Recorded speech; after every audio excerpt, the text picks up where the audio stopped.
si Anthony Davis na in-announce niya maglalaro na siya sa game versus Houston Rockets February 9 PH time. Gusto rin niyang ibalik yung saya ng mga fans sa Dallas. Si Max Christie naman naging offensive player para sa Mavericks. 15.7 rebounds, 3 assists, 53 and 55%. Sa last 2 games siya sa Mavericks.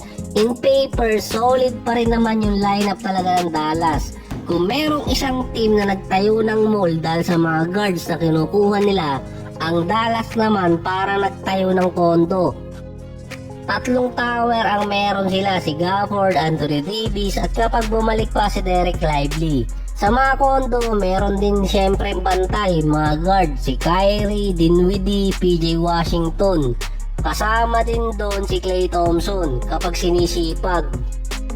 Ang Dallas number 8 ngayon sa standing dito sa West. 3 games behind sila sa number 6. Before All-Star, makakatapat nila ang teams gaya ng Miami, Golden State, Houston at ang paboritong team ni Anthony Davis, Sacramento Kings.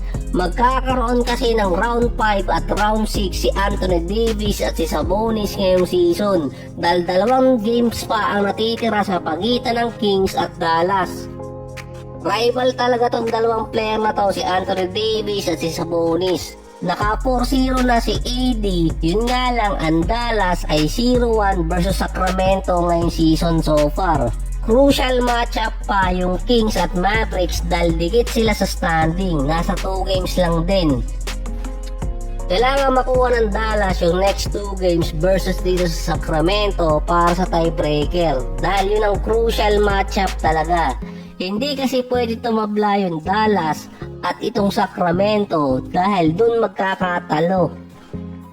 Mauna pa si Anthony Davis na makapaglaro dito kay Luka dahil base kay Mark Stein, ang debut game talaga ni Luka dito sa Lakers ay February 10 kontra sa Utah Jazz. Hindi na malaman kung kailan ba talaga.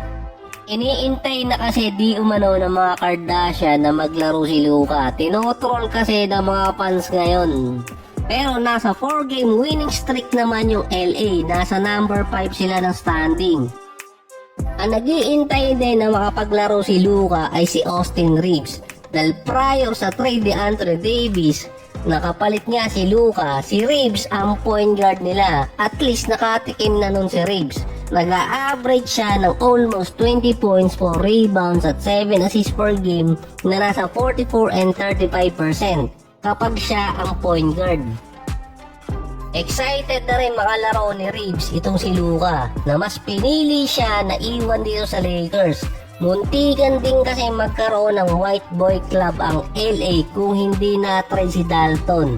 Huling nakapaglaro si Luka Pasko pa. Sakto ring malapit yung putukan bago siya bumalik. Nag-a-average siya ng 28 points, 8 rebounds at 7 assists per game sa Dallas. Sa mga comment, nung na-trade si Luka dito sa Lakers, kailangan daw ng 2 bola. Sa average kasi, meron si Luka 3.8 dribbles per possession at nasa 6.3 seconds ang bola sa kanya. Sa Lakers naman, si LeBron at si Austin Reeves ang may pinakamaraming touches sa loob ng court. Halos same din sila ng dribble na nasa 3 per game at nasa 5 seconds din ang possession sa kanila. Makikita yung stats na yon sa website ng NBA dahil ganun sila ka-advance pagdating sa stats. Bilang na bilang pati dribble, gaano tumatagal, gaano din kalayo ang tinatakbo at gaano kabilis. Confident pa rin naman si JJ Redick na magiging fit si Luka, LeBron at Austin Reeves. Ang reason din naman kasi kaya pinipili si Reeves kumpara sa ibang mga guards ng Lakers dahil siya yung nagko-complement kay LeBron. Kahit matagal ang possession ng bola sa kanilang dalawa, nai-equal pa rin ni Reeves si LeBron. Sa starting 5-man or sa second unit, pwede si Austin Reeves. Kaya nga Caruso with hair itong si Austin Reeves. Si Luka naman yung player na kailangan ng sentro dahil sa rate niya na pangatlo sa buong NBA na may mataas na lob pass rate. Bukod sa pick and roll at isolation play, galing din mismo kay Pelinka na preferred center ni Luka yung pwedeng pasahan ng lob pass. dahil doon nakakakuha ng spacing. Si Mark Williams yung nakita nilang fit na center para sa kanila na sana ma-replicate nilang dalawa ni Jackson Hayes yung ginagawa ni Luka kay Gafford at kay Lively sa Dallas.